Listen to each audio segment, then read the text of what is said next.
It's an opportunity. Can they hold on to it? They can hold on to it. মাত্র 11 রানে হারতে হলো পাকিস্তানের কাছে। আবারও পাকিস্তানের কাছে সহজ পরাজয়। কতটা বাজে ক্রিকেট খেলতে পারে বাংলাদেশকে না দেখলে হয়তোবা বুঝতেই পারতাম না। কত সহজ টার্গেট, অথচ ব্যাটিং ব্যর্থতায় সব শেষ। বাংলাদেশের খেলা দেখতে হলে আসলেই হাড়ের ওষুধ নিয়ে খেলা দেখতে হবে। তাসকিন, মেহেদী হাসান, রিশাদের দুর্দান্ত বোলিংয়ের সুবাদে 135 রানে আটকে রাখতে পেরেছিল পাকিস্তানকে। টসে হেরে প্রথমে ব্যাটিং করে নির্ধারিত 20 ওভার শেষে 8 উইকেটে 135 রান করে 136 রানের লক্ষ্যে খেলতে নেমে বাংলাদেশের টাইগাররা তারা যেরকম ধারাবাহিক ব্যাটিংগুলো করে থাকে সেই ম্যাচগুলোই পুনরাবৃত্তি করল পাকিস্তানের বিপক্ষে।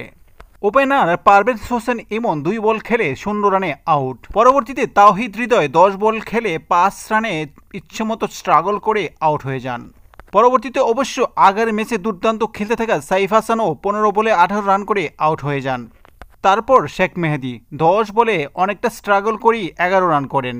নুরুল হাসান সোহান বিপদের সময় দলকে প্রতিদান দিতে পারেনি। 21 বলে টি-20তে 16 রান কতটা বেমানান। জাকের আলী অনিক এশিয়া কাপে সুপার ফ্লপ, 9 বলে 5 রান করে আউট হন। শামীম হোসেন পাটোয়ারি অনেকটা কষ্ট করেই 25 বলে 30 রান করে তিনিও আউট হয়ে যান। তারপর 9 বলে 10 রান করে তানজিম হাসান সাকিব প্যাভিলিয়নের পদ্দলে পাকিস্তানের জয়ের সম্মুখে দাঁড়িয়েছিলেন।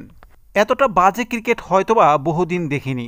বাংলাদেশের বোলাররা ভারত এবং পাকিস্তানের বিপক্ষে যতটা সুযোগ তৈরি করে দিয়েছিল, এই সুযোগ শ্রীলঙ্কা অথবা আফগানিস্তান পেলে সহজেই ম্যাচ জিতে নিত। আফসোস দলটি বাংলাদেশ।